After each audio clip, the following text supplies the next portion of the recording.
back, folks. It's finally back. Episode 78 of ReZero is finally here after 2 months waiting. It was so funny, like a couple weeks ago, I thought ReZero was coming back last week, and I was like all excited for it, and then somebody had to like clarify it, and then like later on, somebody else was claiming that it was going to be last week too, and I'm like, damn it, when is it coming back? I'm like so excited for the series to come back. But here it is. It's finally here, and surprisingly, a Meili episode. I really wasn't expecting us to get back into her. I thought that she was going to be mostly done for now. Like, we got into her backstory and everything like that, and it seems like we rehashed the backstory, and it was really kind of to get into the fact that she's kind of got Stockholm Syndrome. Like, it's almost that element of, like, having something that you hate so much that's, like, the stain of your life for so long, and then eventually it just becomes, like, a cornerstone of your life. That's that sad reality of almost, like, being brainwashed into wanting something. But there's also an element of love. I think there's an element here where Elsa was at least like a big sister figure to her, even though she didn't like her. It didn't seem like she was inherently doing anything against her. It was just kind of holding her against her will. It is one of those like really sad states of like, again, like a Stockholm Syndrome thing, like where it's like you're not necessarily in a danger, but you're technically not supposed to be there. This is not a good thing. It's really cool. I like getting that kind of stuff there. But yes, let's get in the episode proper, going through scene by scene like I typically do. But yes, let's open up the episode with Subaru waking up and saying, I'm back.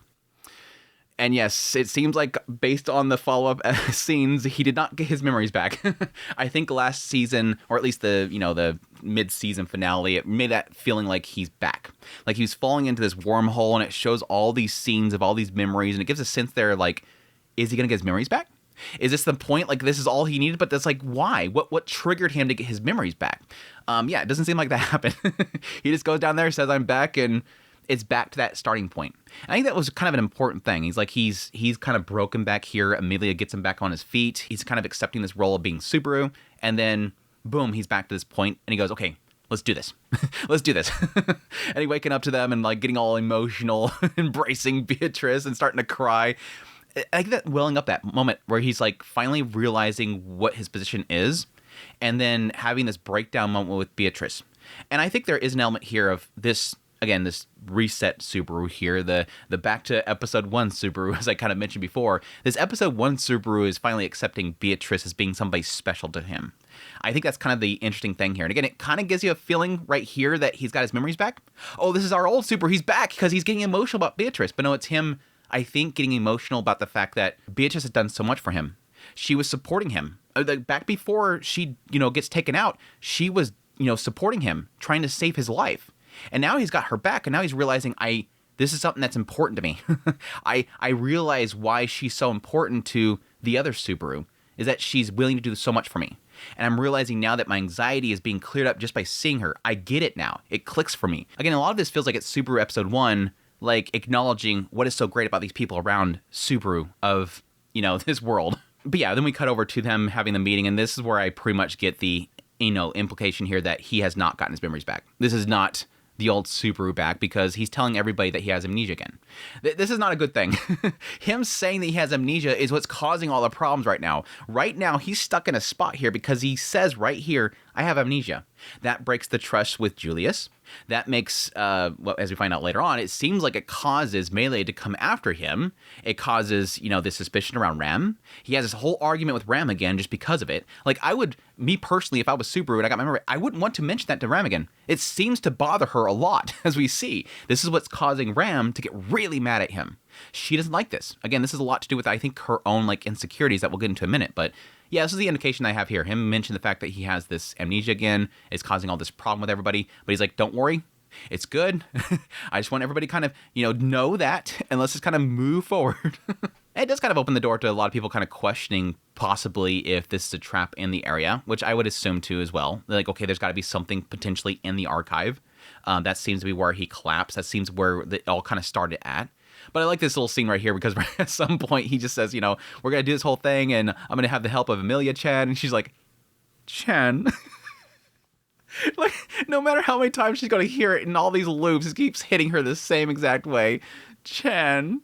I'm back to being Chan. Something definitely happening here. But yeah, that's when we cut over to Subaru going out to get water with Ram. And yeah, her pressing on him that it has to be a lie. And again, I like a lot of this because this really does feel like it's Ram herself. I think she's projecting on Subaru in a way. Yes, a lot of it is because she entrusted the future of Rem to Subaru. And she appreciates Subaru because he sort of instilled upon her that this is my sister. But I think the fact that him forgetting, I think causes her anger because she's projecting her own insecurities about forgetting Rem onto him. No, you can't forget him. How dare you forget him? It's like one of those moments where it was causing a lot of problems, but you almost want Subaru to say back to her, you forgot too. Let's be clear here. We've both forgot her.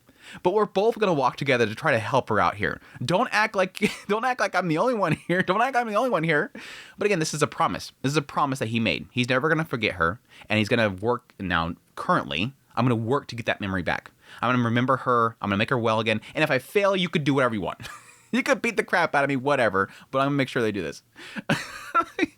My penance for making you cry. Slap. Slap. Slap. Slap. I didn't cry. What do you mean I need your help? You pathetic person. What do I need your help?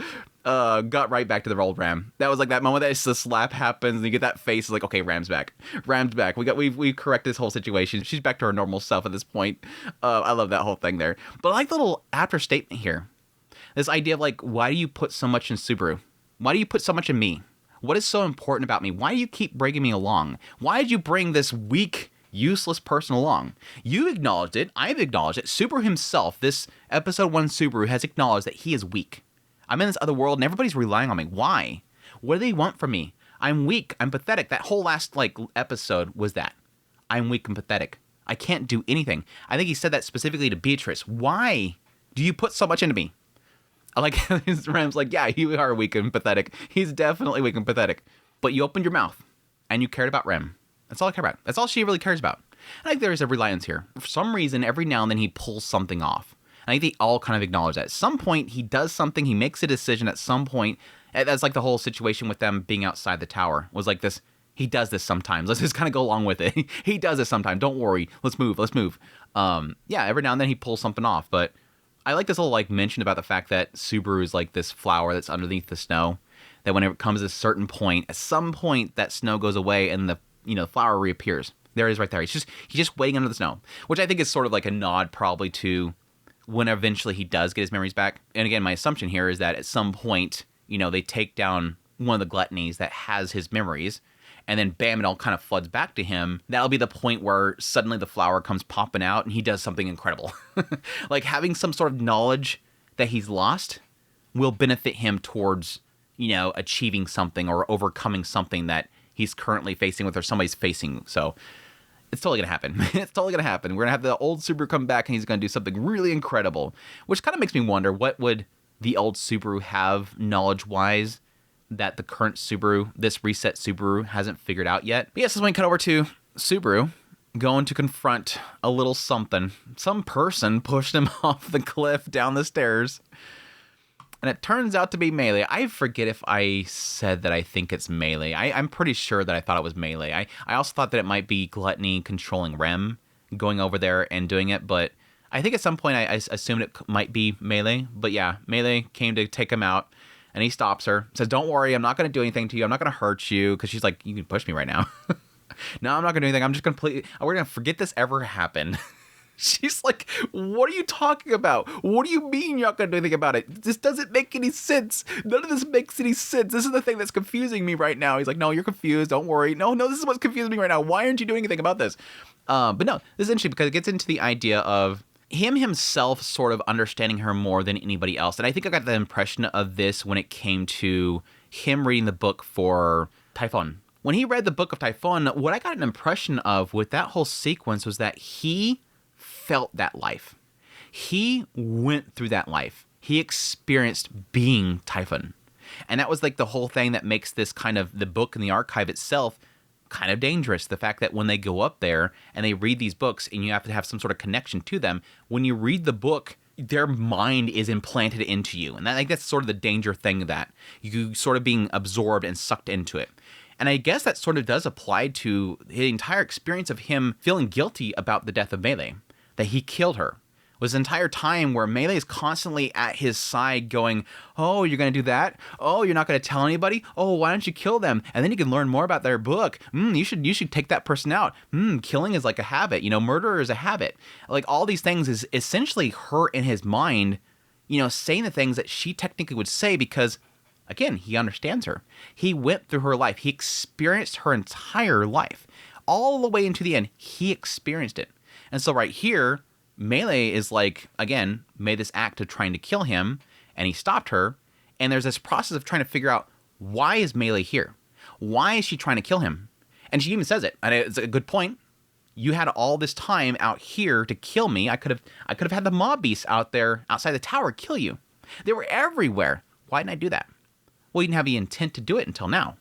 Now you have a reason to kill me. What is that reason? I get a sense here of what the reason is, but I'm not 100% sure. There is an element here where it feels like Meili is sort of like lost. She doesn't understand what she's doing. He says at some point, that's not your intent or whatever. He says it's an impulse for you. You have no other way of resolving the problem. I think that's probably what they're saying here. And Subaru's saying it, again, I kind of assume that he probably knows because, again, he's experienced Meili's life. He's assuming right now that Meili is doing this because it's an impulse.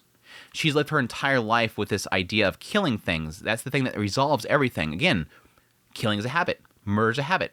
So when she's confronted with this situation right here where she doesn't understand what to do with Subaru, she thinks, I just kill it.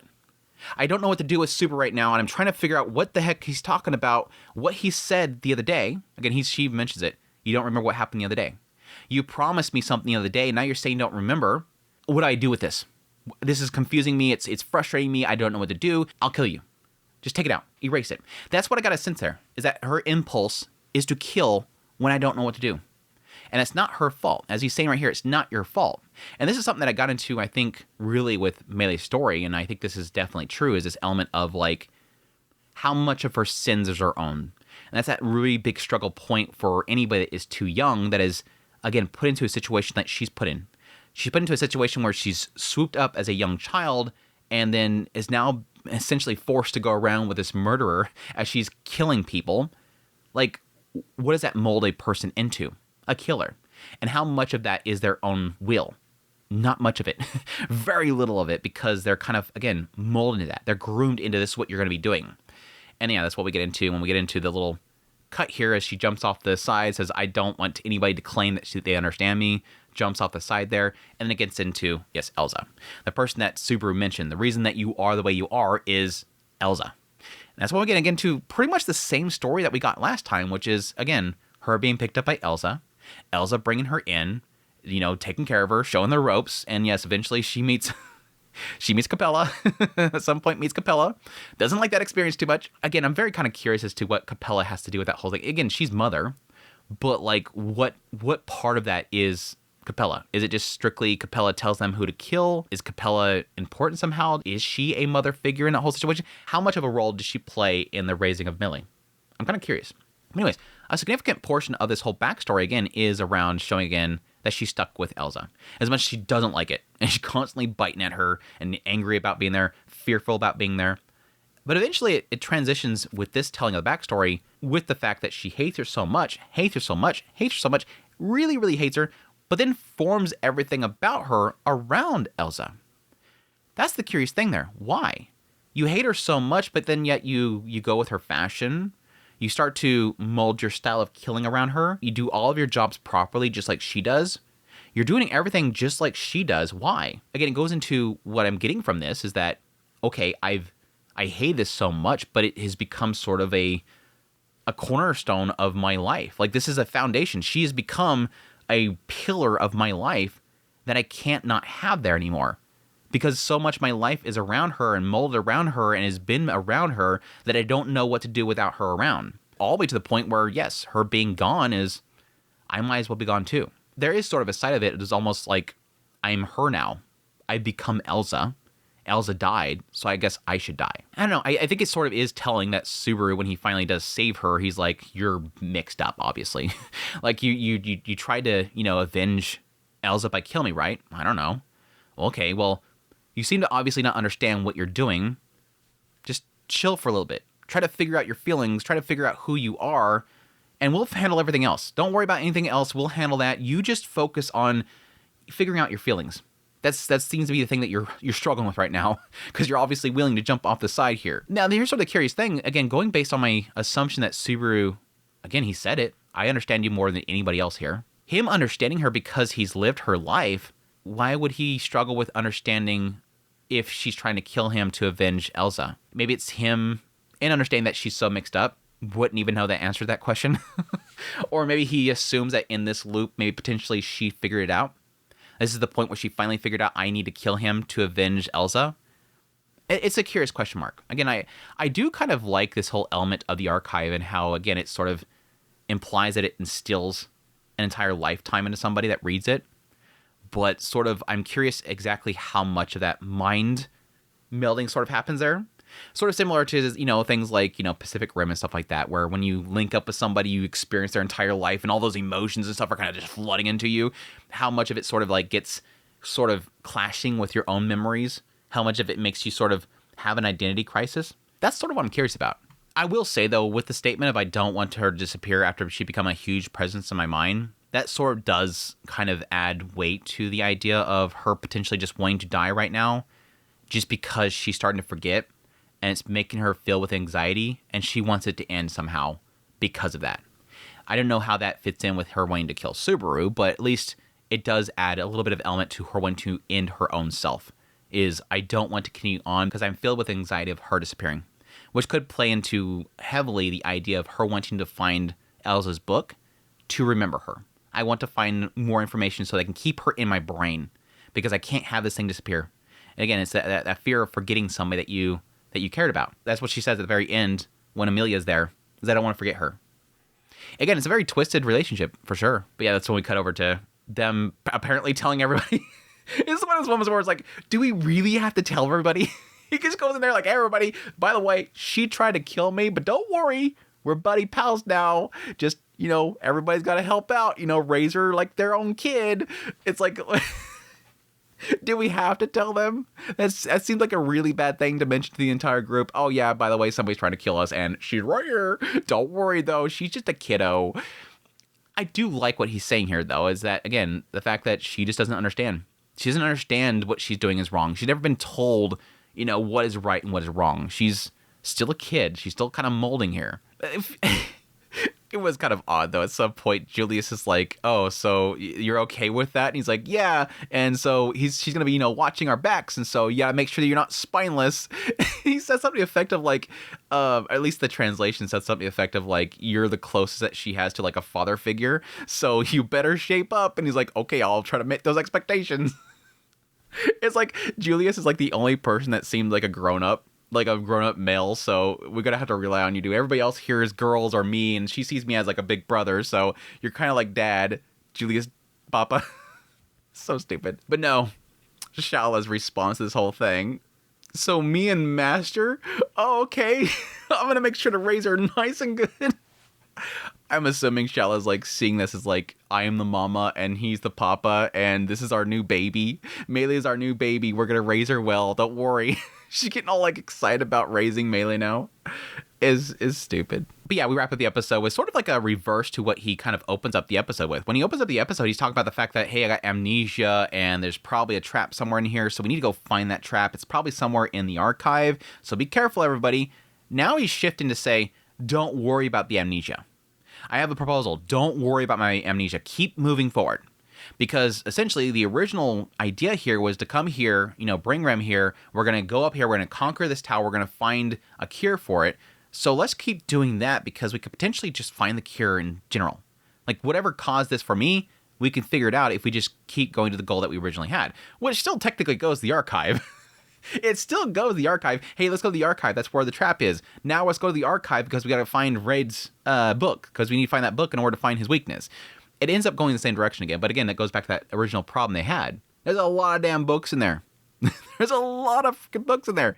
It makes me kind of wonder if they're going to find out something of a trick to finding the books. Like a call system.